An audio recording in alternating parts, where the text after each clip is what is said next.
I welcome you all for the 8th Creative Theory Colloquium 2021. The title for this year's colloquium was COVID-19 Pandemic, Grassroots Experiences and Democratic Responses. The colloquium was organized by Foundation for Creative Social Research.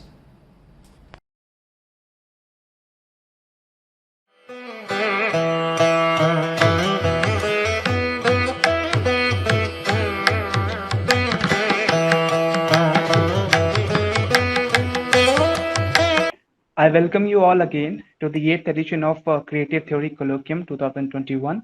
The theme for this year's colloquium is COVID-19 Pandemic, Grassroots Experiences and Democratic Responses. And the topic for this particular session is Pandemic and the Repercussions on Education Sector. The chair for this session is Ram Murthy Sharma, who is currently an assistant professor in the Faculty of Education, University of Delhi. The speakers for this session are Yamuna Sunny. She has been working in the education sector for more than 25 years through academic and field implementation. Simantini Dhuru, director of Avehi Abacus Project, a unique initiative in the field of education, reaching out to 900 municipal schools in Mumbai, as well as ashram schools in Shahpur project, spread across 5 blocks. The third speaker for this session is Manish Jain, Associate Professor at the School of Education Studies and is Director of the Center for Early Childhood Education and Development, Ambedkar University, Delhi. The discussant for this session is Sreeparna Bhattacharya, Assistant Professor in the Department of Education. I now request the chair to take over and begin the discussion. Thank you. Good morning to all of you, respective the organizer and distinguished panel. Context of this session is already well placed in the previous session. I need not to repeat, and I will not stand between our distinguished panelists and you for hearing them. And I will try to make very minimal comment which are required at the part of chair. So straight away, I would request to with the request to our distinguished panelists that kindly maintain the temporal discipline which has been requested on the part of organizer, that each of the panelists will be allotted 15 minutes to speak. So I would request kindly to maintain the same, and then followed by the comment from the discussant. We will open floor for question. Yeah. So with that request, I would invite first speaker of this session, Dr. Yamuna Sunny, to kindly speak and start her talk on the issue replication of on education of pandemic. Yeah, please, Yamuna ji. Thank you, Ram. Let me put forward a few points on the, I would like to call this the pandemic as education. It is difficult to talk about the pandemic and its repercussions on education without actually foregrounding the neoliberal state vis-a-vis its relation vis-a-vis the people and vis-a-vis the corporates. And some of the points that starkly come in front of our eyes as far as the pandemic is concerned is one is the historic migrations of people from the Indian cities to villages after the lockdown and wherein their employment and means of survival have actually been shut down on the cities by the state. And the second vision is of the deepened control of people through its police force, the state's police force. And the third thing is the pro-corporate legislations like the 3 farm laws, the labor law, the new educational policy, and the amendments in the Forest Right Act. So in the, in the past couple of years, the pandemic induced closure of schools and the virtual mode of schooling was in place. And this actually deepened the divide between the privileged and the deprived in the country. The implications on education in the pandemic can be examined at 2 levels. One is the way of knowing the world, and the second is of the access to knowledge. And knowledge in a broad sense implies not only to schooling, but also to public resources of knowledge, like archives, like our museums, public availability of data, and so on. So let me look at the first aspect, that is the knowing the world. This is a large canvas that engulfs the entire history of human society and becomes the fulcrum of socio-economic, political, and cultural processes. This production of knowledge is guided by what needs to be pursued in particular societies. The stilted houses of Assam, or the sewing needle, the airplane, or the electric bulb, various social and scientific theories are all knowledge creations. The forts, the temples, and other creations in feudal times were shaped by the ruling class through the labor of innumerable people. In the contemporary neoliberal state, the decision to create an airport, huge statues, weapons of war, the clearing of forests and wetlands are shaped overwhelmingly by the state corporate nexus. These large-scale human landscapes do away with the environment as well as with the livelihoods and living spaces of the subaltern people. The modern times that began with the emergence of European capitalism gave way to the citizens as replacing subjects in feudalism and labor in the modern factories. It also gave way to the modern school, in which what is learned had a distinct linkage to the concepts of citizenship as well as labor. So dominantly, our learning materials of schooling upholds an urban middle class, upper caste, and male dominance, and the potentials of science have been tapped more to enhance capital through technological development and less to shape democratic creations of knowledge, worldviews, and social relationships. So knowledge in schooling gets alienated from nature, from science, and from democracy. The accelerated privatization and commodification of education in neoliberalization created a very sharp further layer of alienation because knowledge, as formally recognized by institutions, by the employment market and the state, becomes a commodity. So it follows the pre-existing stratification of caste, class, gender, and rural-urban differentiation. The relationship of the state with capital in neoliberalism necessitates a reorientation of labor and citizens. The segregation of people is preventing them from uniting. Islamophobia promoted by the states is a clear case of this point. Others include the increasing atrocities on Dalits and women and the dispossession of tribal communities through the natural resource extraction, which is going to unprecedented scales. The repercussions of these is evident in schooling.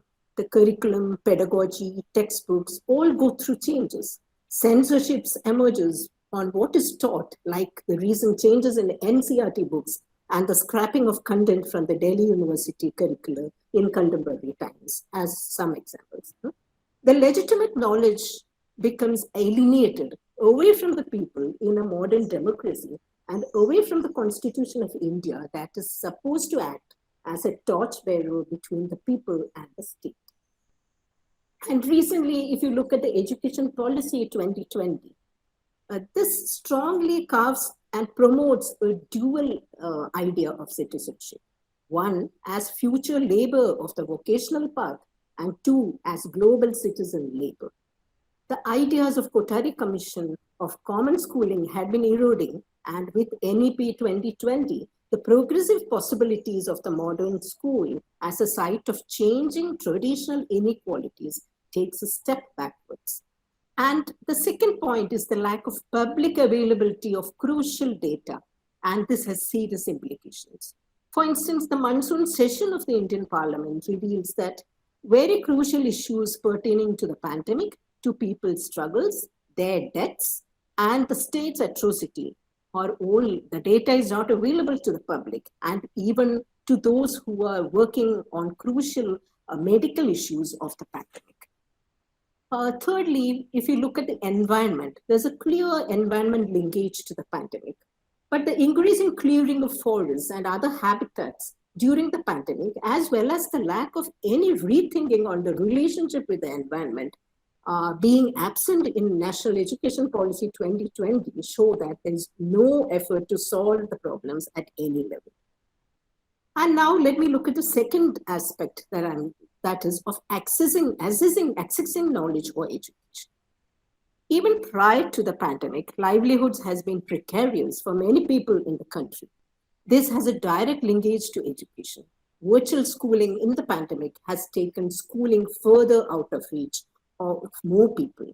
And this requires serious reflections. One, it is only the upper economic sections of society who have access to virtual schooling. Additionally, the rural areas, due to poor connectivity of internet, gets a backseat. Hence, the solution itself is flawed as not being inclusive. The enabling aspects of schooling, like teacher-student and peer interactions, are not compensated. And the real needs of education for people vis-à-vis the changing realities of the world are not even touched upon. There are examples at local levels of individual teachers and others trying to find solutions to schooling in the pandemic times, like the Dumka in Jharkhand, where teachers created blackboards on walls of students' houses, or in the Janam village in Gujarat, where the public announcement system of the Panchayat was used to share stories and songs and etc. as a broader exercise of education.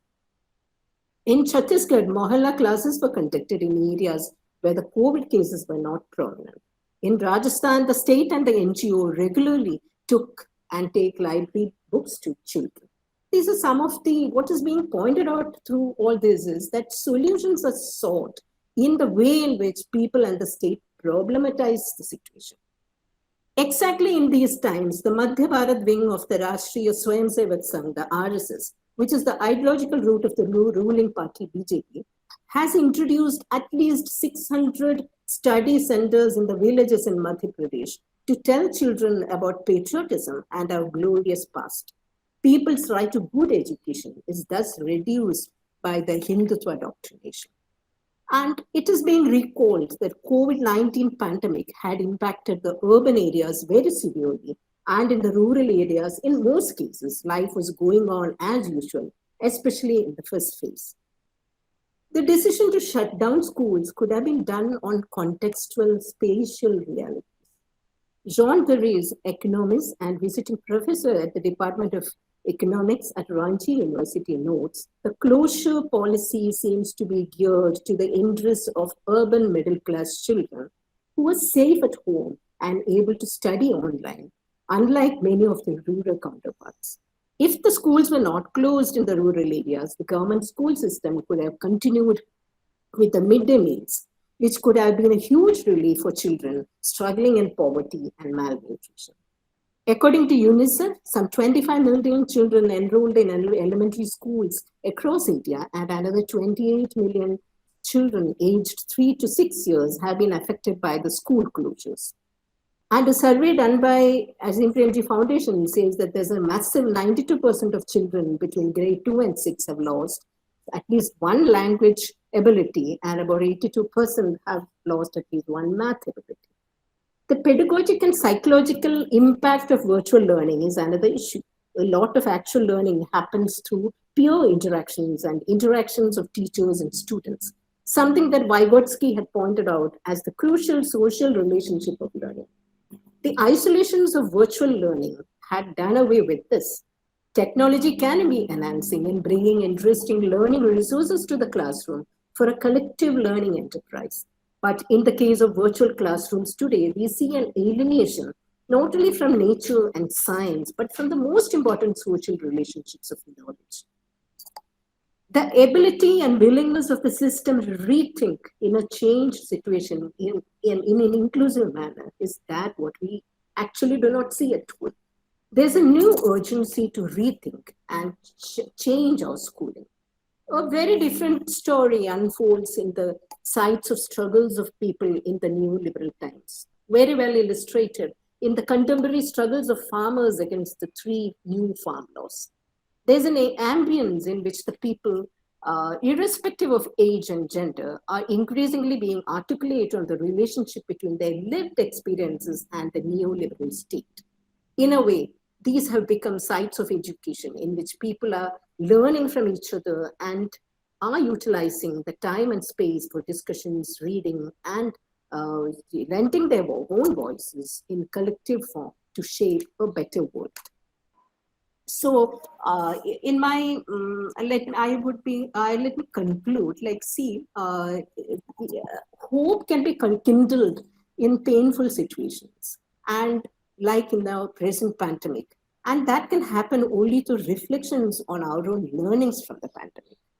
The crucial question boils down to what is it that the pandemic has taught us? What are we reflecting on? And what are our questions and demands as people in a neoliberal state that has lost empathy in the predominant agenda of corporate capital expansion? What is exposed clearly in the pandemic is the steady erosion of spaces of the subaltern people in the neoliberal state. Subalterns, I use here taking from Gramsci, who employed the term to encompass those people, groups of people who have been denied their agency in different social formations. In the contemporary political landscape of India, this represents a diverse group of people who have been marginalized through class, caste, and gender, and the people belonging into tribal communities. In addition, we also have religious minority categories like the Muslim people, who are systematically being excluded in the rule of the country that is targeting a Hindu Rashtra or a Hindu nation as against a modern secular one. These divisionary visions run their roots through the activities of the RSS that propagates their vision through chains of schools in different parts of the country with textbooks that are highly distorted in their content. The revisualization of education urgently requires, one, the change in content of knowledge of schooling, and two, access to education for all. The education of students need to underscore the potentials of modern democracy.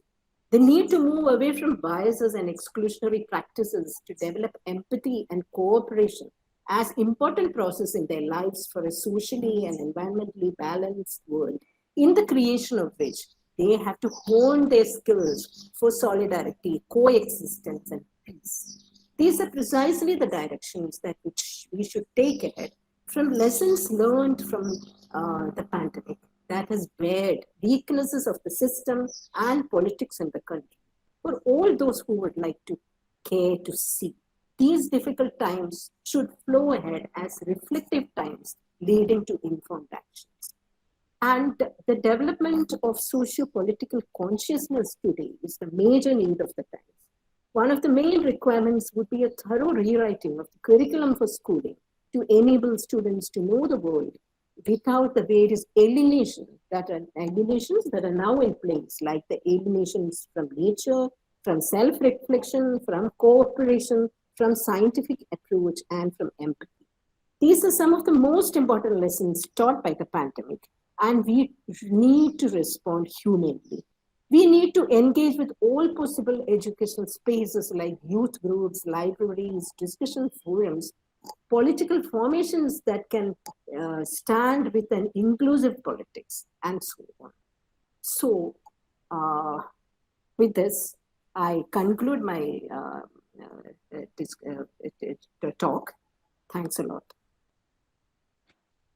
Okay, thank you so much, Yamuna, for highlighting some of the crucial aspects related to the impact of pandemic and proposing some of the initiatives which can be taken up to improve upon the situation by the grassroots political activists. Now, may I request to Simantini ji to kindly deliver her talk or to make her presentation. Yeah, Simantini ji, please.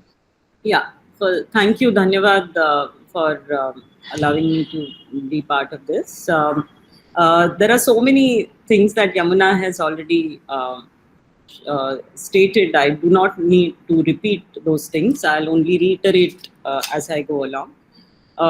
So I just need to kind of would like to highlight some of the things that have been perennial in our education system. Education, while the largest populations today, despite being socio-economically marginalized, look at education to be essential.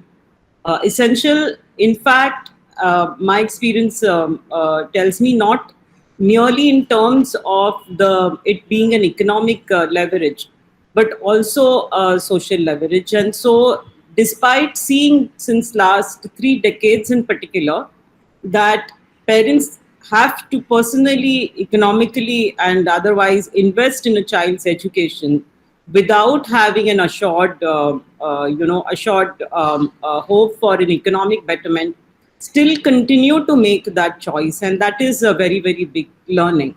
And one of the reasons why education has been on the agenda and important topic during the pandemic is because of this groundswell, this understanding, this maturity that is there in the larger population.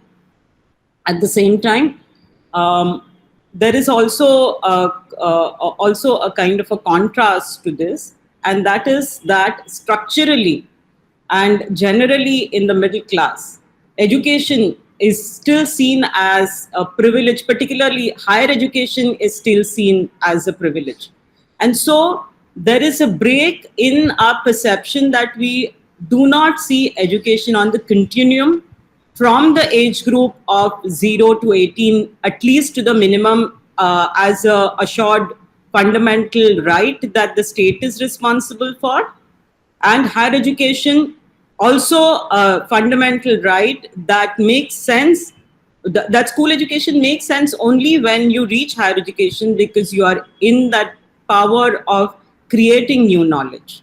And that privilege, that power, has traditionally, as has been discussed by Yamuna, has been in the hands of the same classes and same sexes since generations. And the Right to Education Act that was passed finally in 2009 bears these imprints of these embedded kind of inequalities that we have in our structure. The act that denies education for the constitutionally guaranteed education right to children from 0 to 6, and denies the right to education for children above 14 years, where we accept till the 18 years old that people in the country up to 18 are children. And India, being the signatory to so many international instruments, agrees to this definition. The collapse of the welfare state from, in fact, the 80s and the 1986 education policy, in fact, is reflective of what was to come. And this has roots, as we know, in the industrial society, in the Western industrial society, and which later got passed on to us in terms of looking at, despite the capitalist colonial states requiring a certain kind of human resource development, and whether it is Spencer or Sneddon or Benjamin Kidd, who started the kind of popularized the philosophy of social efficiency, has been embedded in the way education system across the world actually has been structured, and much more so in the countries like ours, which were under the grip of colonialism. So the collapse of the welfare state and somewhat of a facade and some efforts to spread education to all, equal education to all, has failed from the 90s. And this is a legacy that finally, when we see the effect of the pandemic on the poorest of the people, whether it is in terms of health or their general disempowerment in every section, every sector, is a reflective of that. Alongside that, there is the complicated issue of the technology itself having changed. And technology, we are in the fourth industrial stage, or carrying on to the latter phase, and where the technology that you and I are now using to communicate with each other, to do this, has become important, has become the key driver in many affairs, all the economic and social affairs, whether it is to win elections or whether it is to make money. Just today, you see Amazon introducing Kisan shops for manure and seeds that the farmers are rejecting, in fact. So technology, the internet technology has become a key driver. And this is something that has been a byproduct of the Cold War. So the same social efficiency logic that was started with a spurt of social Darwinist thought has carried forward to match in terms of to management principles, and from particularly from the mid 60s. And today, India being at a stage where it is the second highest population in the world, with the supposed demographic dividend, education market in India with the youngest population in the country, the population that is going to schools and wishing to go to universities, education market in India is highest. About 2 years back, the figures tell us that it was about 59% in the higher education sector and about 38% in the so-called K-12 sector, up to 12 standard. So there is a lot of benefit to reap out of that. And one thing that we all know about the impact of the pandemic on children's learning, or lack of retention and being pushed out of schools, child marriages, child labor, domestic violence. We are aware of these calamities that have fallen on children who were striving to go to schools. Additionally, another thing that has happened and has got a push is the push for digital learning. And I would like to mainly warn us, take this as the biggest challenge that we have. There is a push for digital learning. Both the government as well as non-government sectors are trying to show this as the go-to platform when schools are closed. There are two things. When schools are closed, the things that Yamuna already highlighted in terms of education means a social experience is something which is deleted out of the digital teaching learning. Second thing is the disempowerment of teachers. The collective that meets in the school comprises both of students as well as teachers, and the community happens out of that. The teachers themselves are being are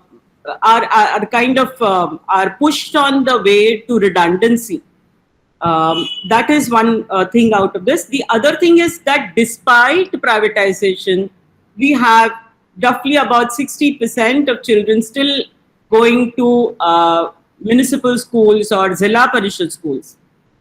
Despite the quality of education being made to be poor over there and insufficient schools till class 12, there are hardly 2% schools as per the last data available. DIAS data tell us that provide education till school completion.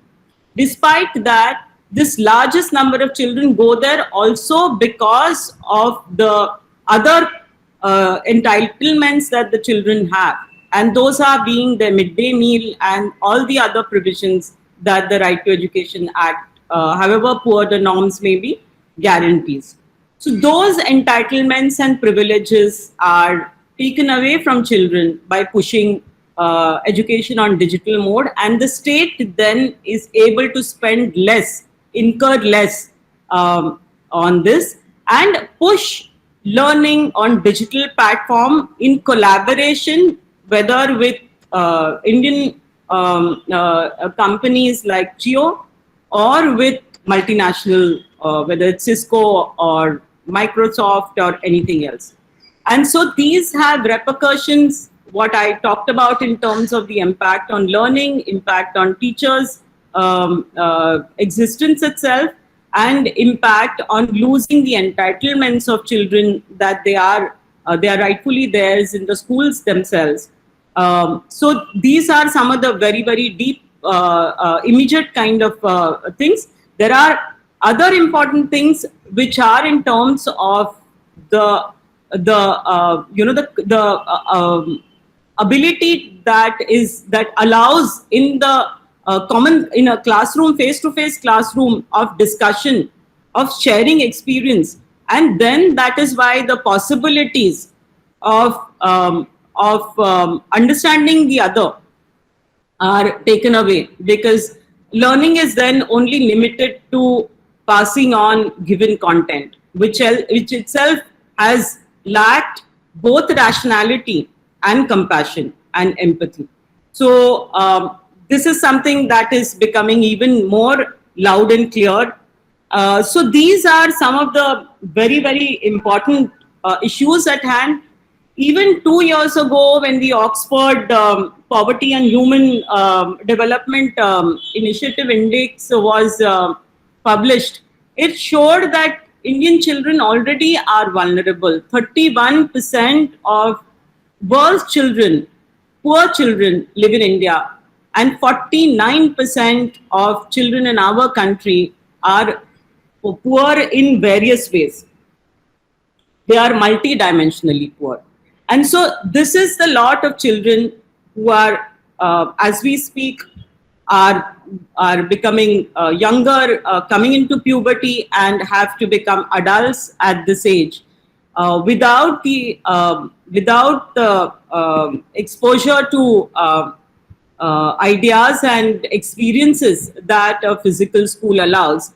And the pandemic has actually hastened the process that was already there in creation by introducing smart classrooms, for example, even in government schools. I mean, I live in Bombay, and the current government, although the current government is anti-BJP, the same dispensation, because it rules in the Bombay Municipal Corporation, has introduced smart classrooms in many schools. So these are trends, and the pandemic has in fact given opportunity to these business models to push the already existing trends, and that is something which is very, very severe cause of concern that I see, which needs to be noted.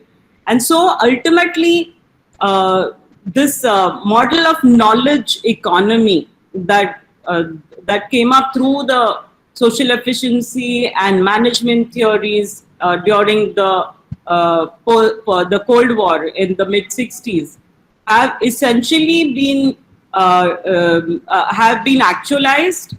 If you see the 2000 Birla Ambani report, and if one sees the structure of the way the legislature of right to education, the legislation of right to education laws is both curtailing it at the early age, as well as disconnecting it from higher education. The structure of inequality is maintained, and that is why you had introduction of the Skill India project in 2000, even while Manmohan Singh government was in power.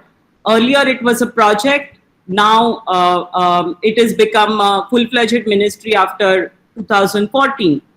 And that is the reason why the government could announce something like Make in India. So structurally, even the already initiated Right to Education Act, which had just pushing children to late standard without guaranteeing good quality education, had at least the provision of not failing children, not retaining children in classrooms. Here, the no-fail policy was again introduced in 2016 when the Modi government came to power. And that is a reason why the Make in India model, where you ensure cheap labor and you create a class of knowledge workers that is there for your feeding into the Silicon Valley or wherever else. These are the kind of learnings that are there all through, and the pandemic is a time to kind of look at them more seriously, seeing that the history is already in making, and what we need to do, besides what Yemuna has already highlighted, is to work closely with groups like the teachers' unions, which are which have lost the vision of unionization, the very purpose of unionization. And so one of the groups that I feel that one must look at more closely is the teachers, as well as the lower middle class parents, and work with them more closely, who choose to send their children to low-paying paid schools, as well as people like us who send our children not to government schools but to private schools. So when we point fingers somewhere else, some of those are pointed also at us, and uh, that is one thing that I feel I should state here to end. So we need to bring rationality, empathy, what we call in Hindi or Marathi, Vivek. It's discernment. It's not dry reason. It's not reason the way the knowledge worker is meant to understand. It is Vivek. It's discerning understanding that balances empathy, compassion, and rationality. So, and reflection. So I stop here. Thank you. Okay, thank you so much, Simantini, for this wonderful and illuminating analysis of some of the structural aspect of the pandemic crisis, which is certainly imposed upon us. And apart from it, looking at some of the aspects related to the kind of management which is being proposed by neoliberal regimes. Before inviting the next speaker, Manish, I would just want to add one point, which emphasizes that the slogan, the kind of slogan which are being raised as such as an Aapda mein avsar or crisis opportunity during crisis, I think probably we need to look at them with criticality and required to be reject them in total, because no crisis can lead to opportunities. You are trying to anticipate any opportunity, it is cost of someone.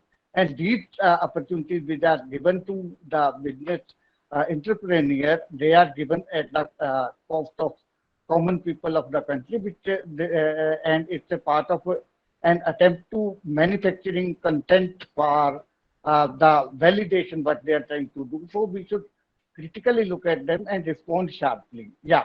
Thank you so much once again, Simantini ji. Now, may I take this opportunity to invite Manish ji to have his presentation or reflection on the issue related to pandemic crisis and repercussion in education. Manish ji, kindly come and have your discussion. Yeah, thank you so much. Thank you, Ram bhai. It's a period of transition for last 25 years, when as a young student one started attending Grassroots Colloquium. So before I begin, I wish to make 3 preliminary remarks. First of all, thank you to 3 set of teachers who are here in this colloquium. First are actually teachers, Professor Mohanty, Maninder Bhai and Dharmendra ji in some way, as well as Riyaz sir. Then there are friends who have been teachers and who have taught me a lot while discussing and doing things, or rather also teaching. So Hilal, Yamuna and Simantini. This forum has brought us all together, and you will find that 3 of us, Yamuna, Simantini and me, will have many things in common. And the third set of my teachers today are also present here, who come from social movements. And I remember as a 19-year-old, 18-and-a-half-year-old, 19-year-old boy who went to Narmada Bachao Andolan, so Yogesh Diwan and Vedha Patkar. So it's from that kind of interactions of theory, politics, and movements that one cut one's teeth, as they say in English. Hindi में पता नहीं क्या expression होगा इसके लिए, in education.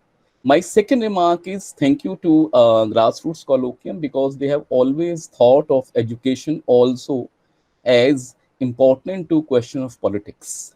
But here 2 requests and remarks. One, that education cannot be seen simply in terms of repercussions. Okay, education is not simply an after effect site where politics is acting and education is a recipient. Rather, as Yamuna eloquently put it, if each arena is important to us as a site of politics of contestation, both about resources and knowledge, about disrupting the common sense and shaping the common sense, then education is participating not only as a site of state, as Althusser would say, but also as a site which is participating in both state formation and in people's movement. And here we'll look at a variety of gaps. So I request, one has often seen from a lot of works in politics and political science, how education remains invisible in each of these theorizations, and at best we are expected to provide some data about what is happening. I hope to bring that a bit, but also since this is a creative theory colloquium, bring in certain theoretical dimensions as well. As somebody who has been forced to now digitally teach, I have learned PPT, I have joined Google Classrooms because that is also now mandated. So how what you resist also becomes part of your labor is my own location from which I am presenting this PPT to you. It's also because as a teacher, we tend to have a more than a 2-hour lecture and one has to say it in 15 minutes. So please allow me for that. So I have structured this presentation. Is it visible now? Yes. Please let Yes. him know. Yes, Yeah. Okay. So first, I'm going to briefly talk about, which has already been referred, how education cannot be conceived without reference to contemporary politics. And this second point has already been talked about, what was the state of education before COVID. So the idea of historicity, because my teachers taught me from Professor Mohanty to in BA Manindra Bhai, and you will see whether in Hilal's work or our work, we constantly look at history as past, but also contemporary as history. So those connections and element of historicity remain central to this. Then third, I'll briefly talk about implications of current reliance on digital learning, and then how do we think further. There have been important shifts which are not new to you as political scientists. From Hindu rights question, which Yamuna brought to our attention, from question of states' violence and curb on dissent, from media, labor being under attack. But it's also important to remember that while the crisis in JNU has been manufactured in last 7 years, if we look at regional state universities, the crisis has been emanating there in last 30 years. My colleagues in these universities tell that about 90% of teachers are on contract and they teach from 10,000 to 20,000, anything in between. The question of nationalism and its primacy and redefining the citizen from juridical redefinition, which are also affecting cultural construction of the subject, and cultural constructions are also legitimizing change laws. So education should neither be seen out of that, because we are seeing its effects in our universities, in how curriculum is conceptualized, in what is being censored, what Yamuna was referred to. It's also important what Professor Mohanty said, that there are tropes of indigenousness, nation, and global entrepreneurial citizen. In the context of neoliberal reforms and increasingly repressive state, they come together. So when we are thinking about education or politics, we should not lose track of that. Yamuna had already talked to us about destroyed livelihoods and how RSS is the biggest non-state actor, which also started more than 600 centers in Madhya Pradesh. And what I'm interested in also pointing out is that there is increasing presence of non-state actors in policy space. And then World Bank education strategy, when it says that offer education services even to poorest communities, through what modes will pick up this question. And Yamuna had already talked about equality, labor reforms, natural resources, selling, etc. So I'll not go into it. So first aspect of this analysis, present state of education. Segregated education market has already been pointed out, increasing privatization. But it is important to remember that both in state as well as private schooling, there is segregation. So even within private, there are low budget schools and there are elite, and now there are increasingly IB schools. Another key term with which no political scientist seems to engage is the idea of learning crisis and focus on foundational literacy and numeracy. And we'll see how organizations like Center Square Foundation, Pratham, which have now increasing space in the education policy circle. If you look at the 2nd September Indian Express article, Center Square Foundation along with Atishi, Hilal had talked about the idea of political consensus.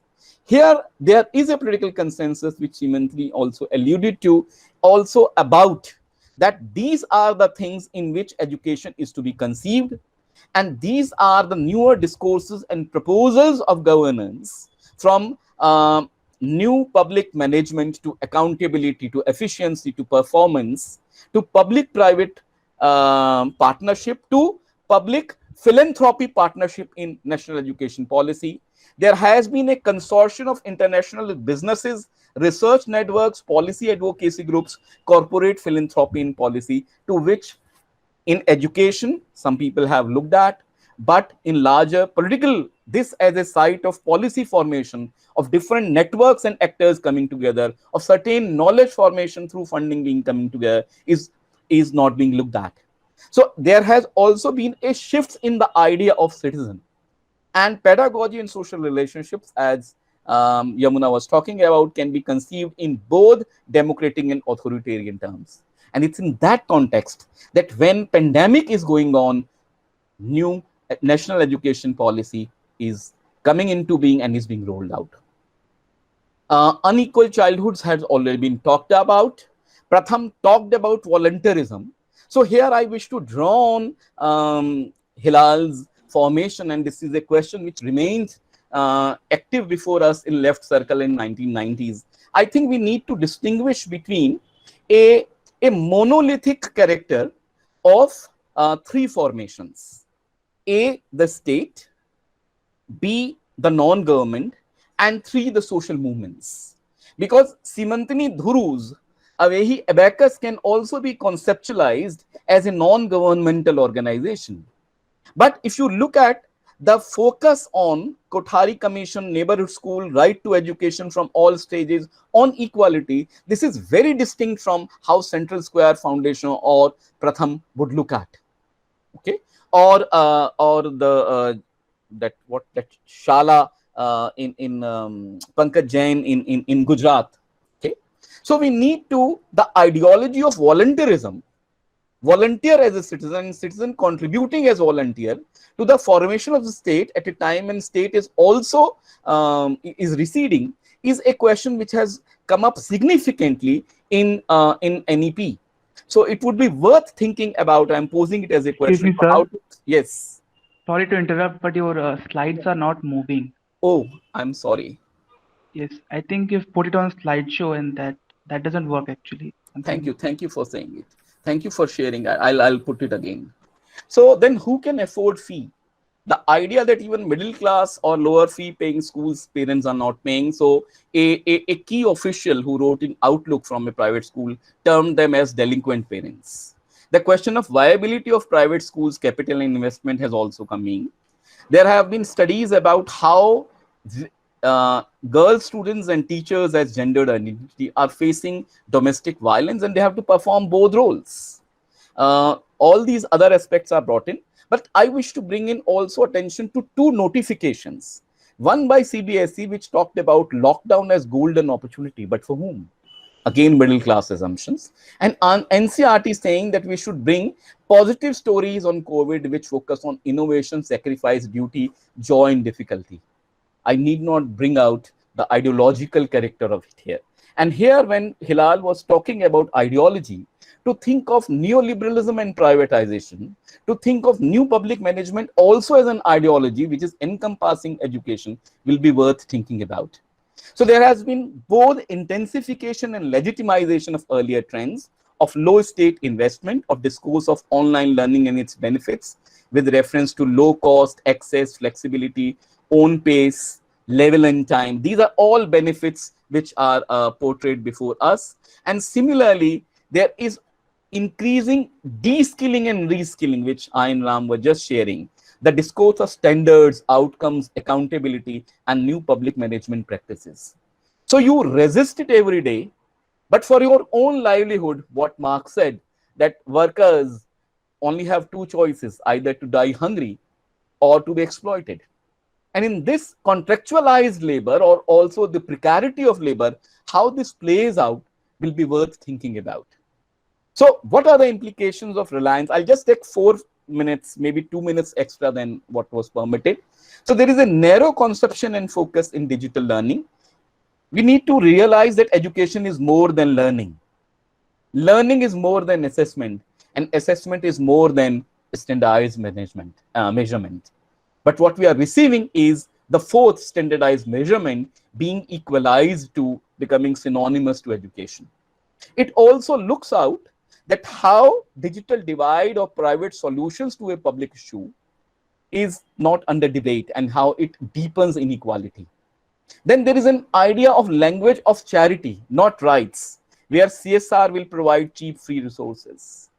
Then there is spent state budget on digital infrastructure. Here I differ a bit from Simantini, that it is not just about saving money.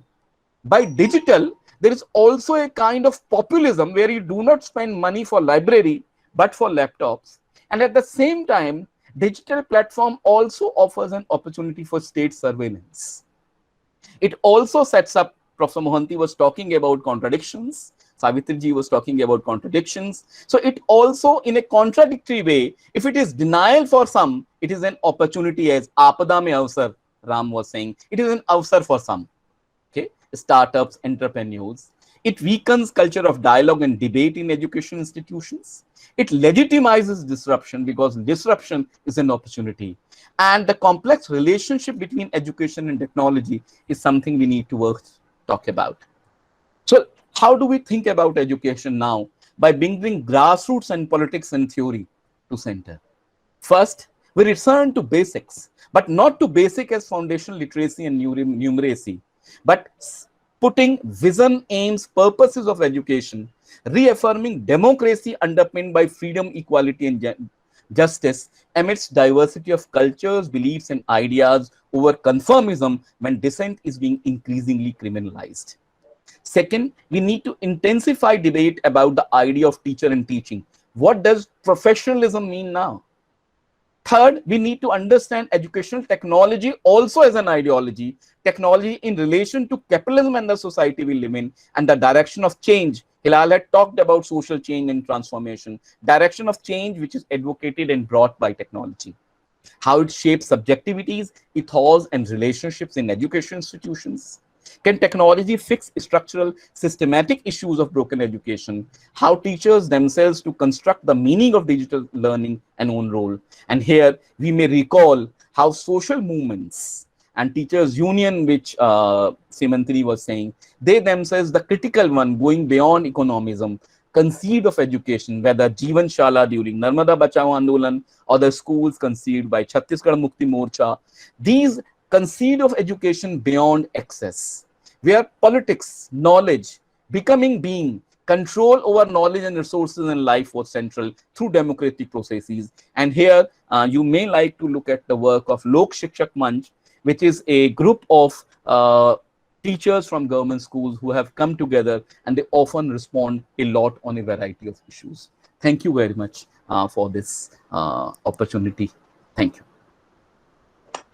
Yeah, yeah. Thank you so much, Manish ji, for giving very insightful reflection on various aspects and certain critical gaps which you found particularly during even this entire formulation of the idea of repercussion.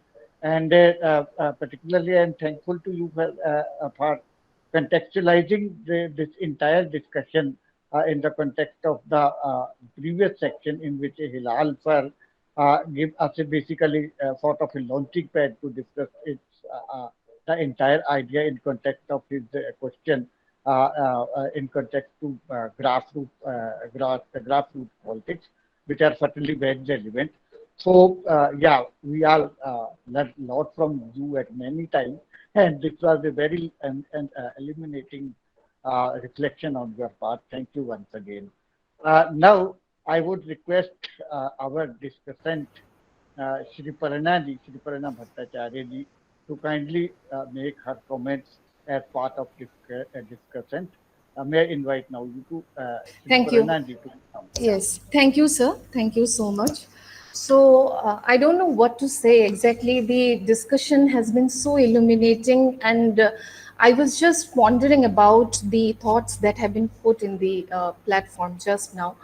I would rather like to interpret Paulo Freire's ideas of culture of silence here, where we find that how the grassroots struggles in the entire discourse.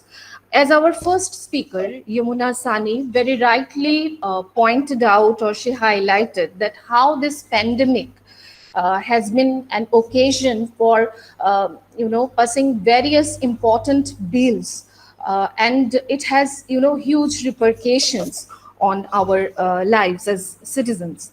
And she also pointed out that how the idea of gaining knowledge through schooling gets alienated from nature and culture in the present time and is engulfed by the vicious cycle of privatization.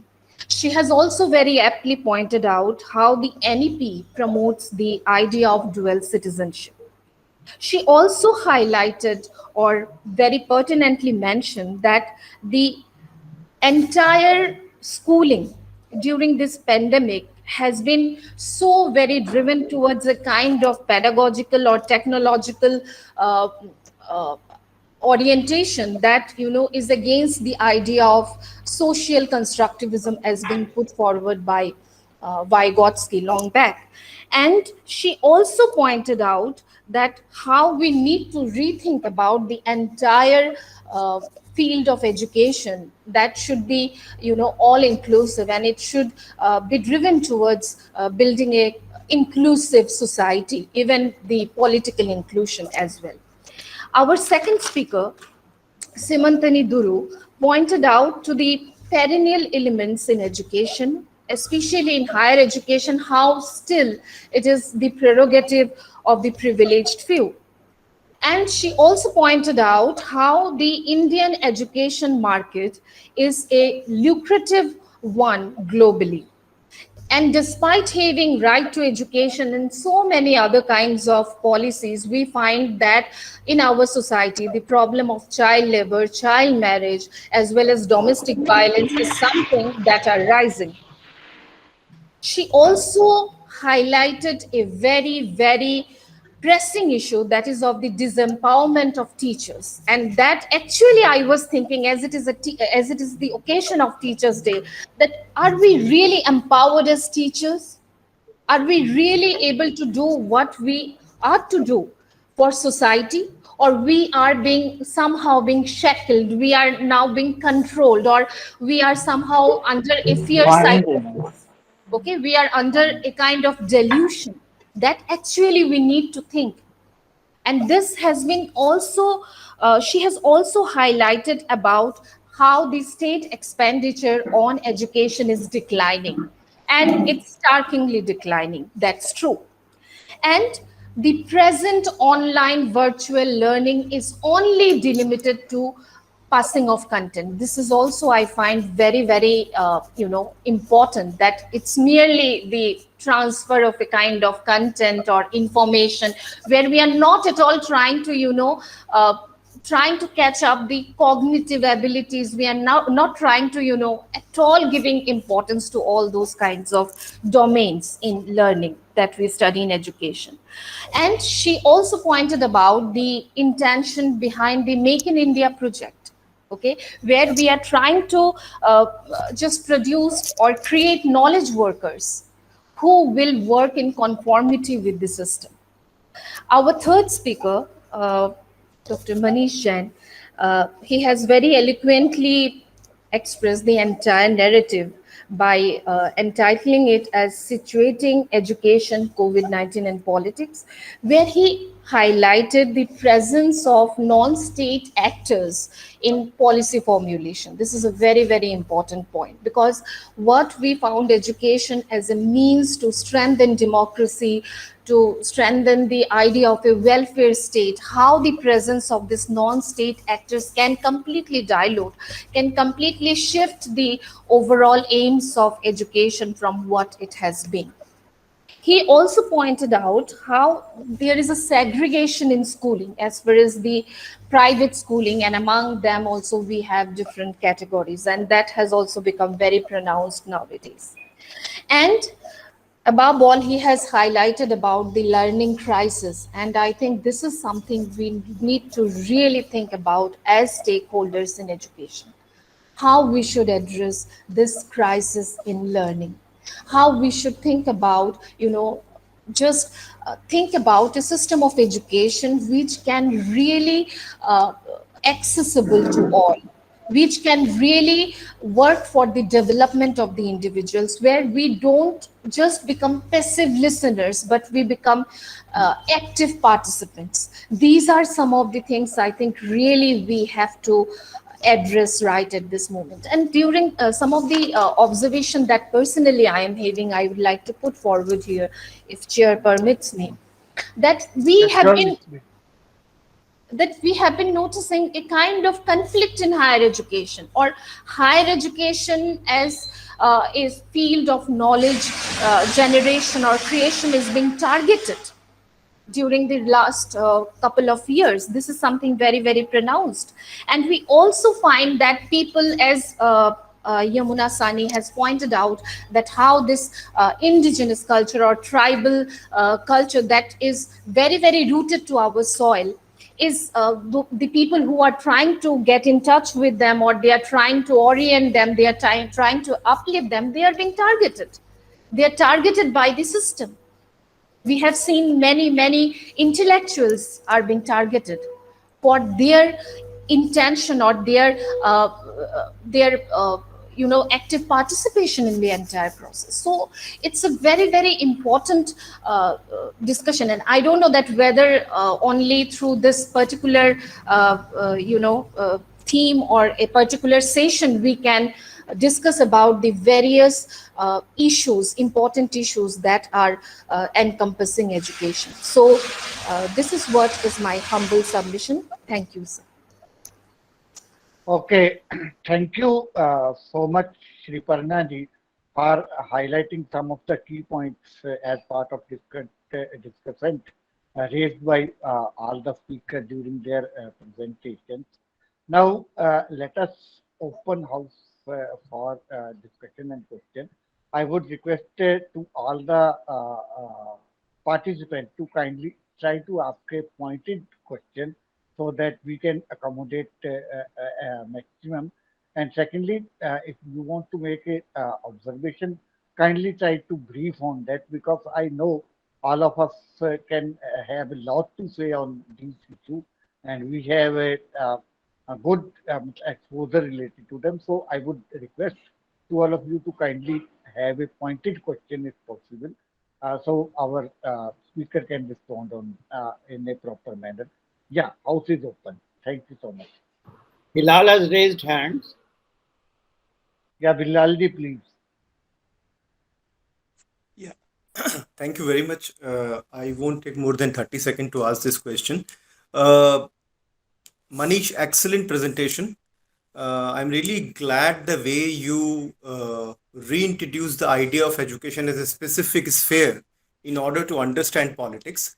While you are making a very powerful comment on the heterogeneity of state, I would love to hear more about the ways in which your vantage point allows you to make sense of this heterogeneity of this state. Because when we say state, we somehow, and you are absolutely right, we think of it as if that's a monolithic entity. But your presentation reminds us this is not the case. So would you just elaborate a bit on that heterogeneity aspect which you underlined? Thank you. Yeah, please. Should we allow our speaker to speak to respond question wise, or you want to gather a set of questions then proceed? So in that case, I would want that in case anybody else wants to ask question from Manish ji, can kindly ask so he could respond on two, three questions together. Okay, can I? Manish ji, right? Okay, so it's not a question to any particular speaker, but to all of you, if you can address how to look at the impact of new education policy, the National Education Policy 2020, on the grassroots politics or grassroots movements that we have been talking about. Because it has brought about an architectural shift, a paradigm shift in the whole education system, and the kind of early education, childhood education care has been projected, and kind of notion which has come about that now private philanthropy could also avail the state resources for education, or the other way around, private philanthropic institution can also be part of the public education system.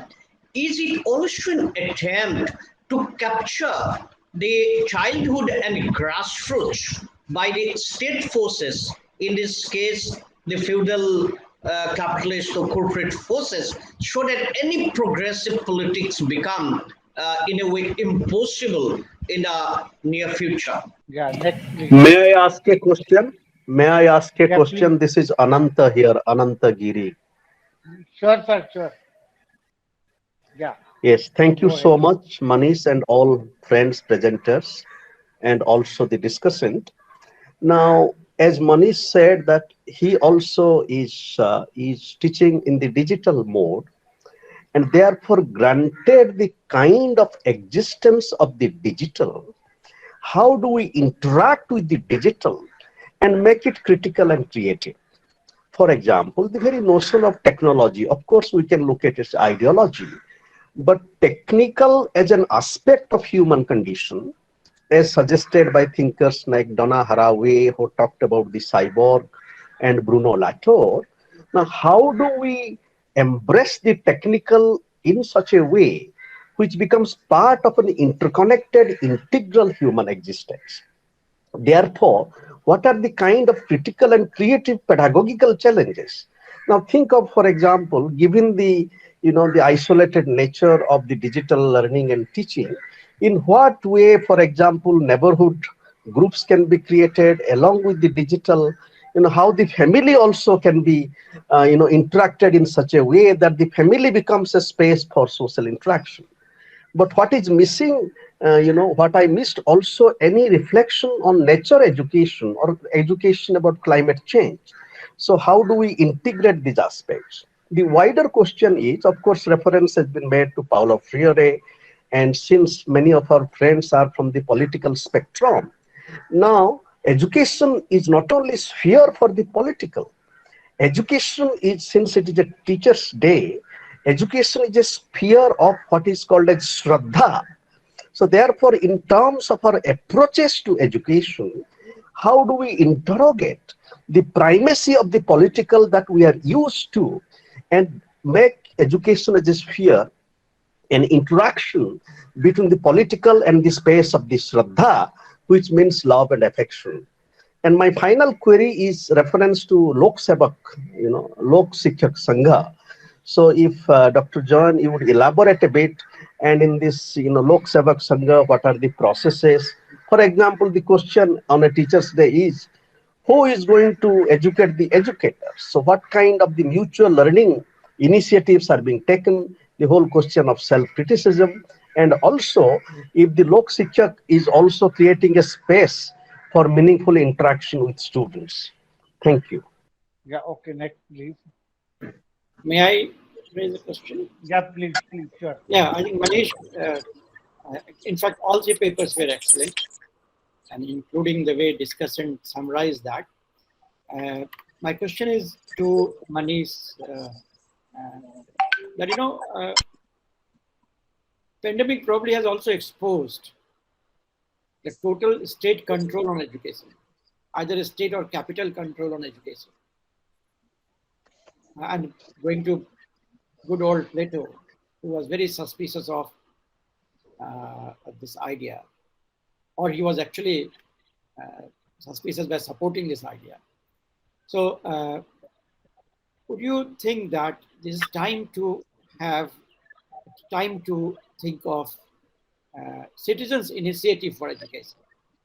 Should education also happen despite of state control? And what could be the new form? What could be a new form of initiative that we can take? I mean, of course, technology and ideology could be interrelated, but this also gives an opportunity to access people from distance. So do you think something new is emerging or might emerge in this process, where radical education could be possible despite all limitations? Yeah. Next, please. May, Thank you so much. may I ask a question, please? Vijay Upadhyay. Yeah, please, sir. Yeah, sure. May I speak? Yeah, Vijay Deval Singh, please continue with your question. Hello. Yeah, My question. Hello. Please continue. Please continue, Vijay. Continue. Digital education or online education, it seems to me is really no education, especially in the context of the tribal schools.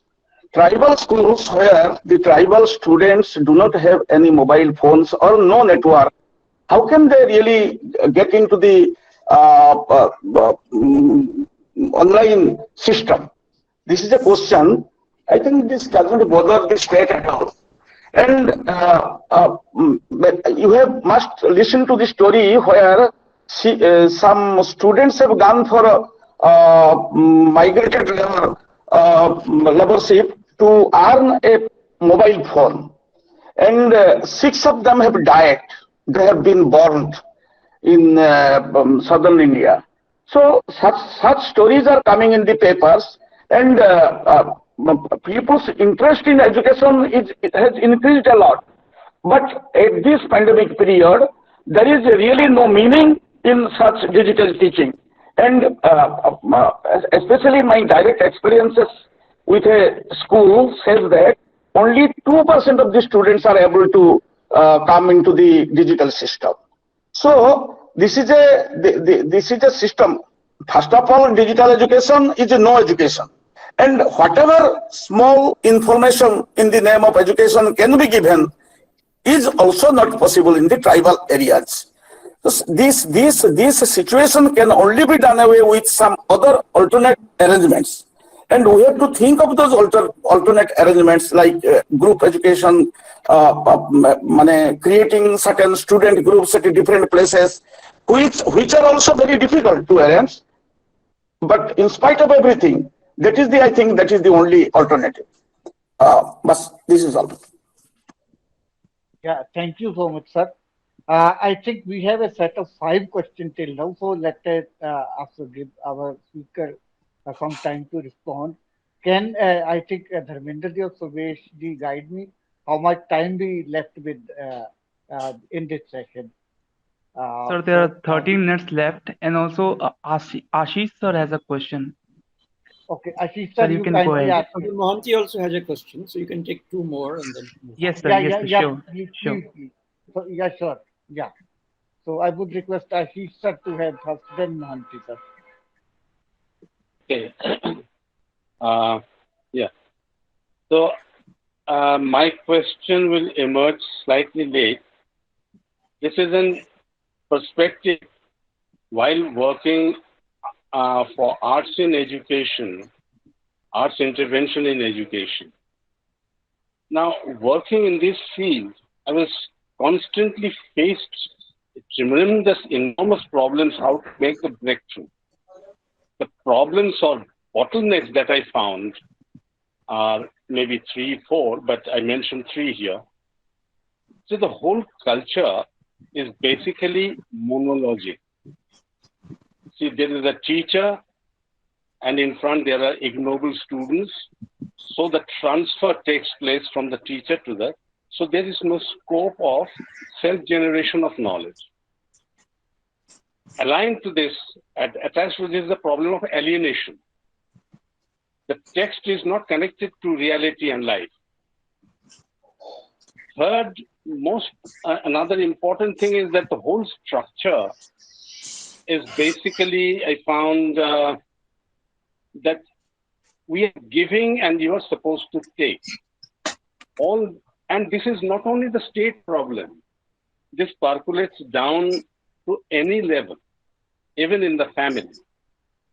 So, question is how to open. And mind you, in the pandemic, this situation has accentuated much more.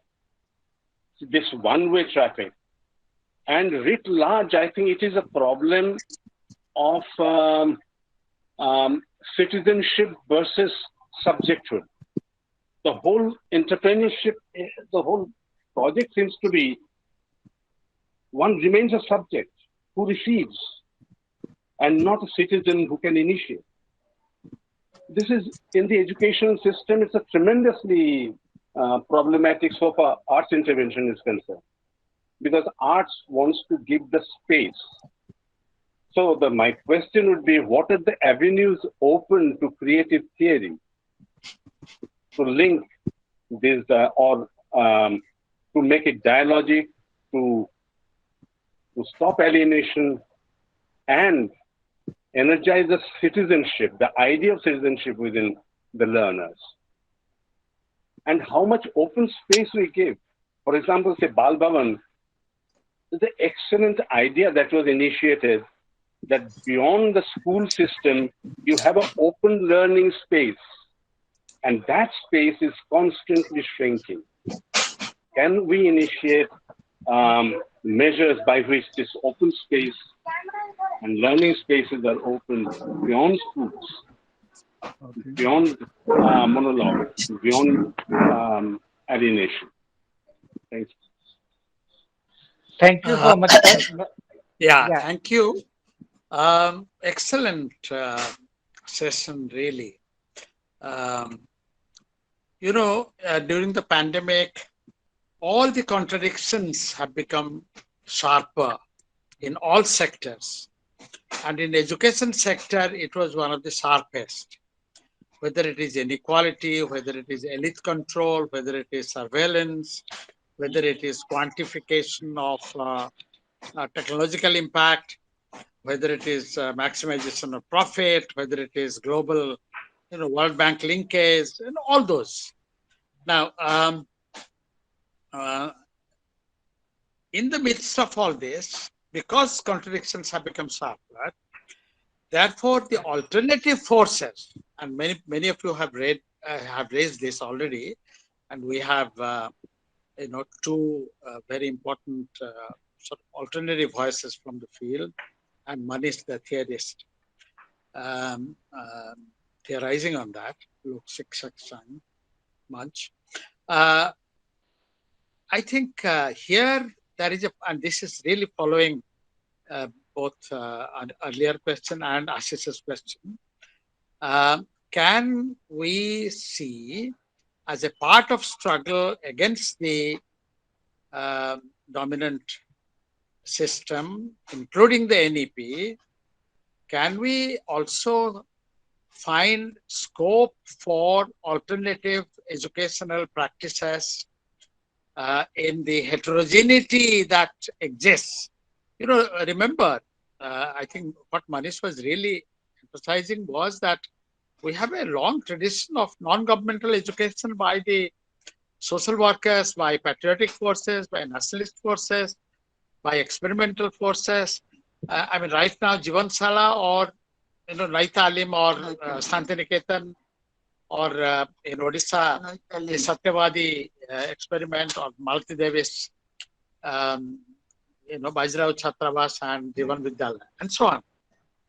So my question to all three of you is, can you identify areas where we can even use some of the sources that are coming to the government primary school and use some of the RTE provisions, even NEP provisions, because they pay lip service on many questions to some of the ideas we are talking about, even though they have, much narrowed the notion of education to learning, etc., as Manish correctly pointed out, all of you emphasized. So what are those areas where really the people's democratic forces can work on the ground to assert autonomous, innovative, and creative experiments in open space, democratic space, pluralist, secular, and harmonious space? Thank you. Okay, since we had a long set of questions, 7 to 8 questions, but we can do like this, that if I try to categorize them, some of the questions which are general in nature can be responded by any of the speakers, but there are certain questions which are directly asked from Manish ji in particular. So what we will do, I would request first two speakers to take 3 to 4 minutes to respond on questions which are general, or in case they want, they can reflect upon questions which are asked from Manish ji. And then at the end, Manish ji will specifically respond on those questions which have been directly asked him to. To start with, I would request Yamuna to kindly respond whatever she wants to respond on the questions which have been posed in general. Yeah, Yamuna, please. Yeah, thank you, Ram.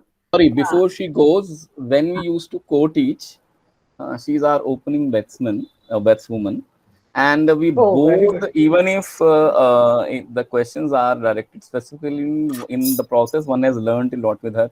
So Yamuna, from state to others, pick. They don't know of how we two together bat, so just go ahead. Okay, so don't get limited to pick any questions and then Thanks, Manish. So see, I'll just respond to some of the things I feel I could respond more. See, one thing is that Akhil was asking about NEP and how it would impact the grassroots movements. See, NEP has a lot of issues like, see, communalization, the pushing down of vocational learning to grade 6. So it's the younger students who are going to get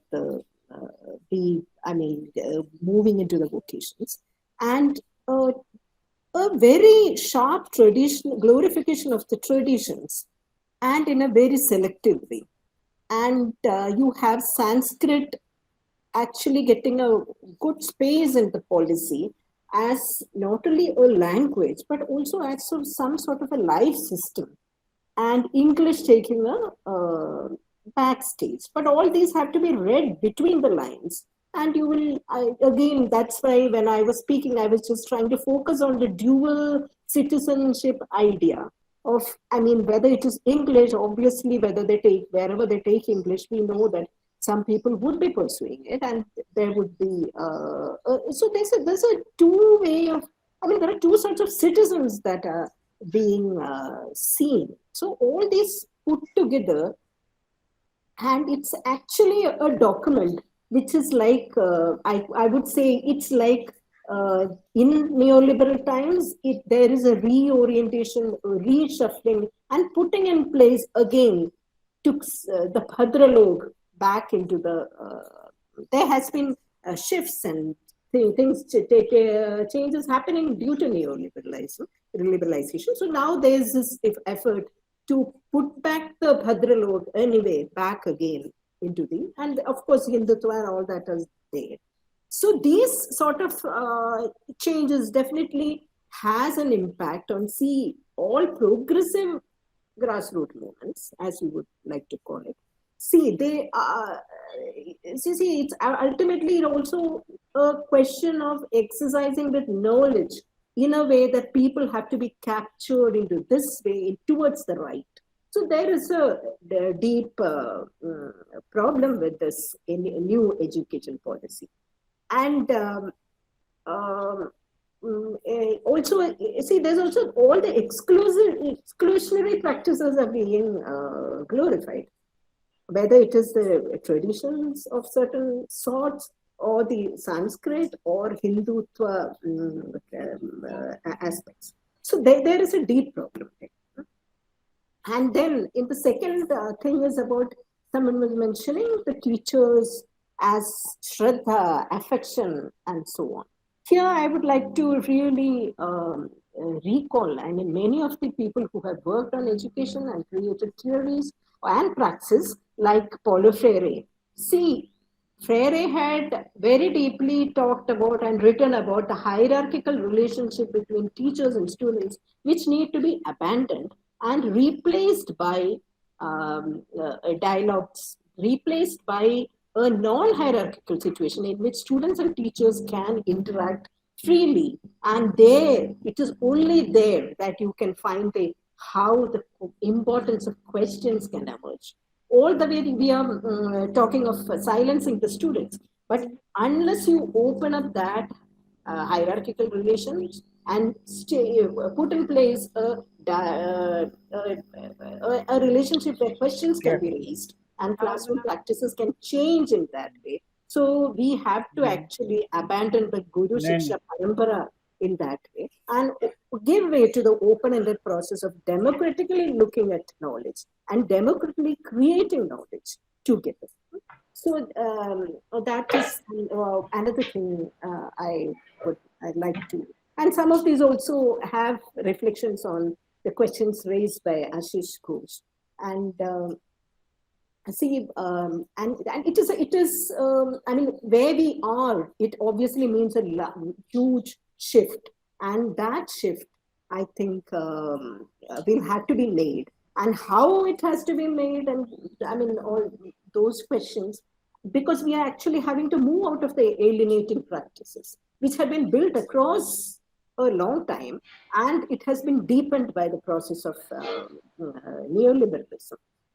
And regarding Mohanty's question, see, whatever we do on the ground, whether it is, if you look at the processes of the NGOs working on the field on education, see, those have also got to be looked at in a critical manner. See, just working at the grassroots and trying to actually sharpen or execute the same curriculum and the same objectives of education that has been put forth by the state, or now even deepened by the neoliberal agenda, that is not something that we want. We want a critical perspective on education, whether it is the NGOs. The NGOs just getting students to read and write or getting them to memorize, that is not the point. We want a democratic education and an education which will open up both the histories and the present. So there has to be a political perspective on education. And that, I think, even most NGOs are not doing. So we have to, again, I mean, revisit those places and have a political perspective, without which grassroots, the political perspective means political perspective that stands with the people, with the subalterns. And without that, I think there's no point in talking about, I mean, the spaces that are already apparently engaging with education other than the state. Thank you. Yeah, thank you so much, Yamuna, for your very, very illuminating comment and position specifically with regard to some of the ideas mentioned in NEP and some of the connotation which have been used, and you try to talked about them to look at with critical reflection. Now, may I invite Simantini ji to respond some of those questions. Yes, Simantini ji, please. I had, in fact, said that I'd like to speak about the issue that was raised about Adivasi's children and issue of digital divide. I think what Yamuna has already talked about in the beginning in her presentation is that we are looking at these issues because we are somehow accepting the trap of defining education and learning in a very narrow sense, in which the modern state requires training of human resource, and that is why knowledge itself needs to be looked at in a wider sense. That's one of the most important things. So of course, yes, there is that issue of digital divide, and there is a push for bridging that digital divide. But whether it is still going to favor those communities who are not culturally comfortable in expressing themselves in the dominant mode, that is the question also we need to ask. Whether for us what learning is, it is there in the covers of the books, and for people in several Adivasi communities who still choose to live in their own mode, whether they feel comfortable in expressing themselves or accepting those terms of defining what is good life, those are the questions that need to be asked alongside. Is it not, I mean, Yamuna is most competent to speak about it, but is it not a question worth asking why historically one still, despite the kind of society we are, why certain communities still prefer to live in a relative isolation? That does not mean that they should not have the benefits of what modern civilization reaches, but is it not worth studying something like Adivasis from Narmada Valley, despite facing the wrath of Sardar Sarovar Dam, there are many families that live a much better quality life and have not faced this up and down migration. They know they were never those who had to migrate to cities before Sardar Sarovar. I mean, of course, there are pockets and there are many other the areas, particularly in the earlier dams like Bargi, that forced people out. But there were people who were able to live a much better quality life and did not have to migrate. So what about looking at those life choices? That is one issue that I would like to raise. And the other thing that I also want to talk about was what pointed out in terms of looking at technology in terms of not being passive about it, accepting as what it is now and dealing with it. So yes, theoretically there are models and there are efforts that show us that one can deal with. But in the role of a teacher, the teachers not just theoretically understand a certain thing. The teacher needs time. The teacher needs a lot of opportunity to try out in her own way how what theory tells you in terms of making technology your own and exploring the possibilities within it, democratizing it. These are things that a teacher needs to experience. Those experiences right now are not available to the teacher. Those dialogues also are not available to the teacher. So yes, it needs to be done, but the system is not enabling teachers to do that. System is simply pushing the teachers to adopt technology. Yeah, thank you so much, Simantini, for your reflection on some of the question. In fact, it's an important point that our question which she posed, basically, as far as culture is concerned, it's an important challenge for us to deconstruct the neoliberal attempt to unify, to promote a unified and monolithic kind of culture and imposed upon all and sundry of the same.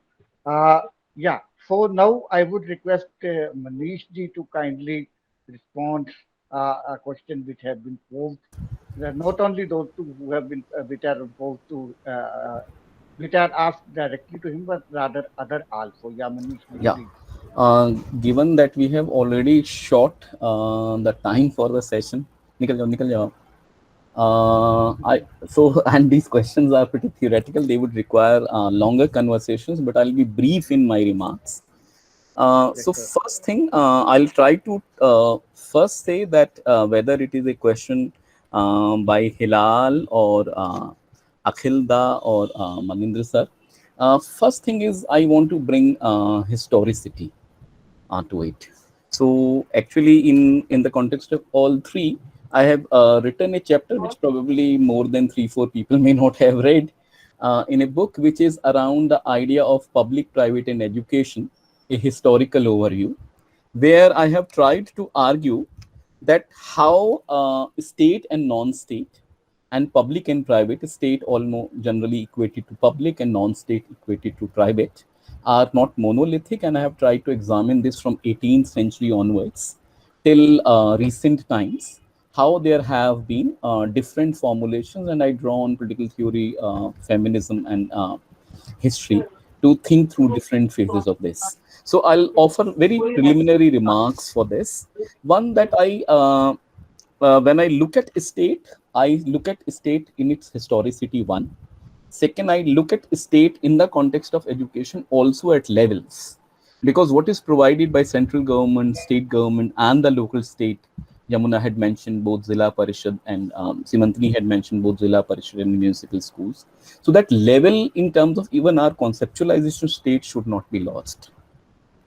And then when we are thinking about this, so we need to go beyond binary and also look at internal plurality within, and also look at them in relation to social processes. So that's in terms of this.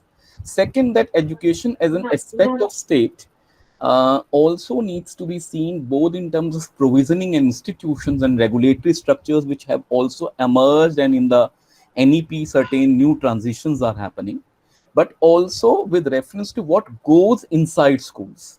So both relationships as well as pedagogy, my request is that often we tend to reduce education only to pedagogy. But the question of labor and resistance, which Simantini and Yemuna brought out when they talked about teachers and their exploitation, their resistance and effects of digitization, which Ram also alluded to, we need to think about educational institutions also as a political site in terms of operation of power for relationships, for processes, for the intentions and purposes. The question of goals should not be left sight of. So one needs to simultaneously, when looking at state and education relationship, look at the wider thing, but also look at specificity kind of thing. That's one. My second dilemma is that in each of this, some of the questions are returning from the past. So I see a debate about whether we should engage with state or not. And I remember my MA classes with Murthy sir, the very first class, 1992. At that time also the book Bringing the State Back had come in. So from Kothari's non-state party formations, because there was a sign of this, to there has always been concern from Kishore Bharti to various other things with Mohanty sir, with Yamuna, and that what can be spaces outside state to engage with education. But I want to say that we can't give up on state. Because often what happens that in this process हमें लगता है कि हम एक टुकड़ा रोटी का ले लेंगे और सारा बाग उनके लिए छोड़ देंगे। लेकिन आपको याद होगा मनिंदर भाई, हम साथ जाकिर हुसैन में गाना गाते थे, एक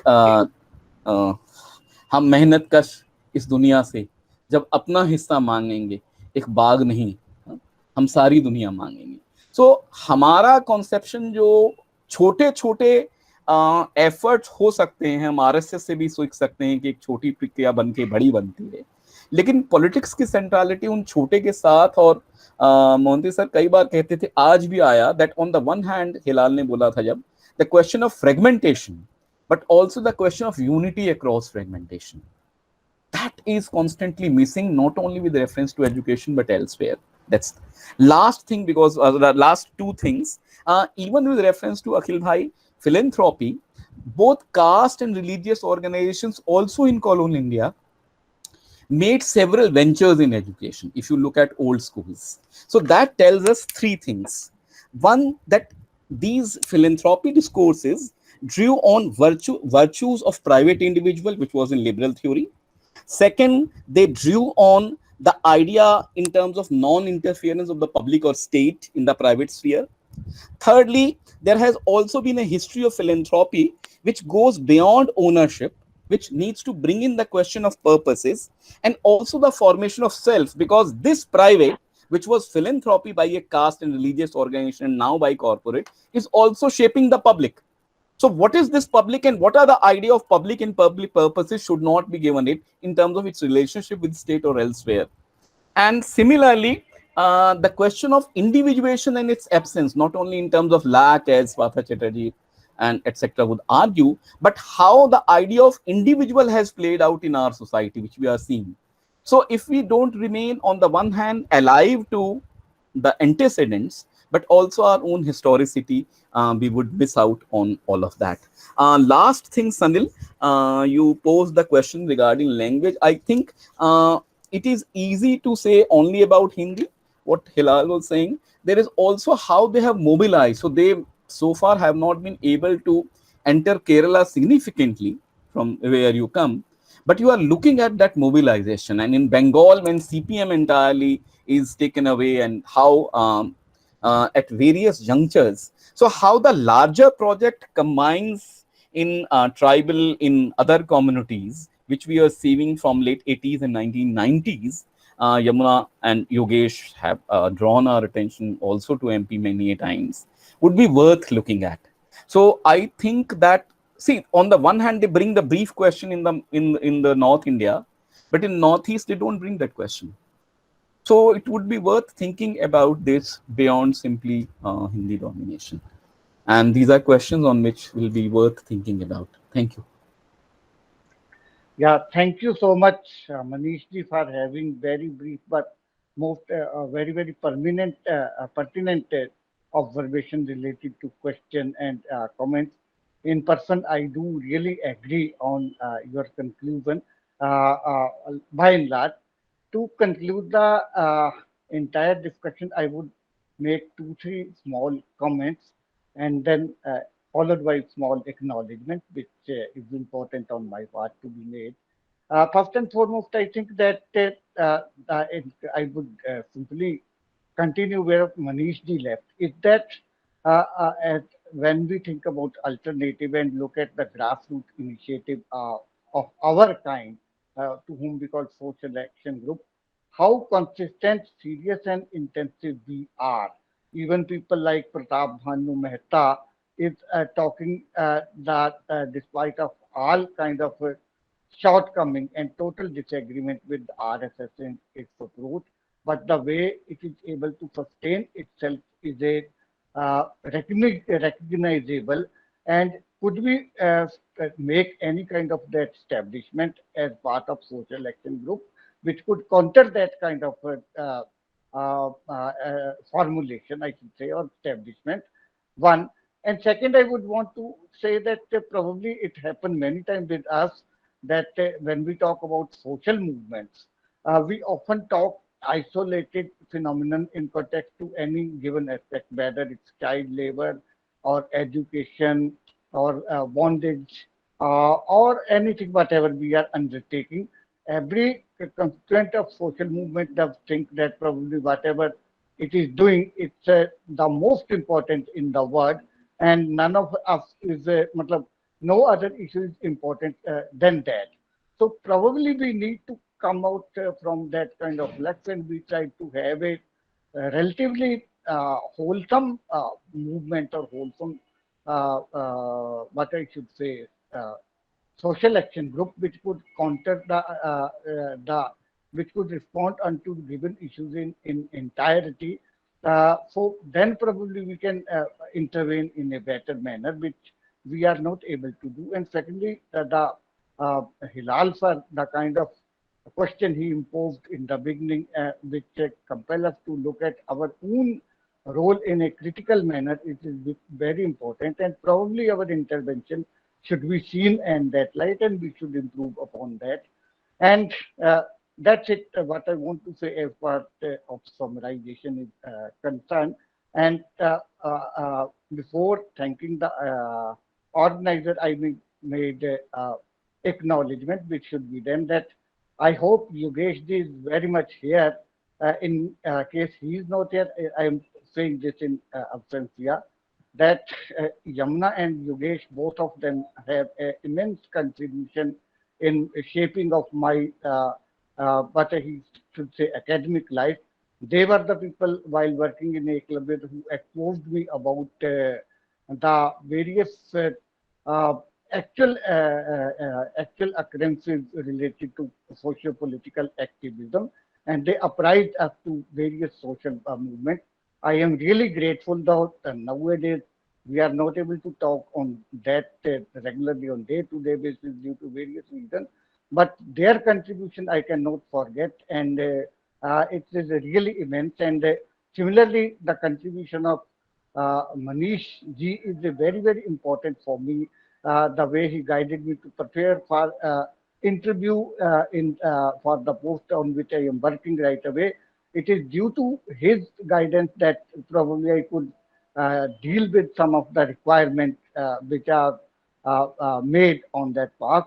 So I think the point, the acknowledgement should be seen in the context that we are learning from each other, and we should continuously do that.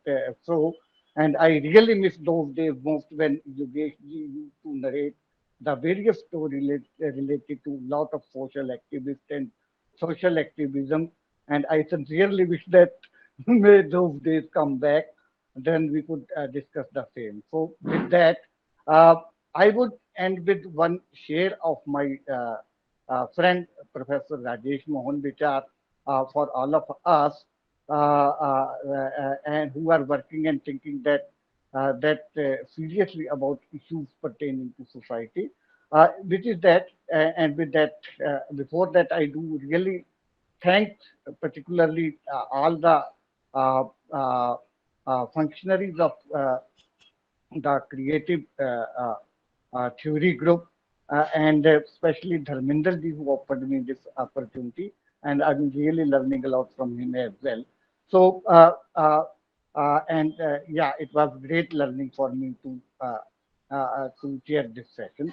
So, to end, I would say that अभी पुरखार हैं राहें अंधेरों की हुकूमत है, अभी पुरखार हैं राहें अंधेरों की हुकूमत है, कहा है वक्त ने हमसे ये मौसम बीत जाएगा, अभी पुरखार है राहें अंधेरों की हुकूमत है, कहा है वक्त ने हमसे ये मौसम बीत जाएगा, सवेरा कह रहा है तुम जरा कुछ हौसला रखो, सवेरा कह रहा है तुम जरा कुछ हौसला रखो, किसी दिन अपने ख्वाबों का सिकंदर जीत जाएगा, किसी दिन अपने ख्वाबों का सिकंदर जीत जाएगा. Thank you so much.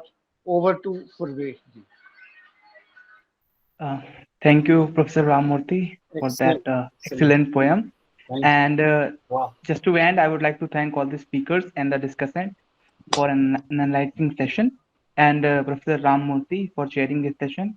I would also like to thank the rapporteur for this session, Apala Vatsa. And we are ending this session. Now we are going to have lunch, and the next session will start from 2. We will be using the same link. Thank you.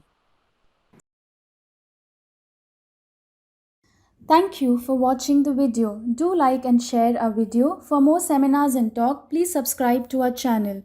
If you have any questions, comment on the video and don't forget to press the bell icon for future updates.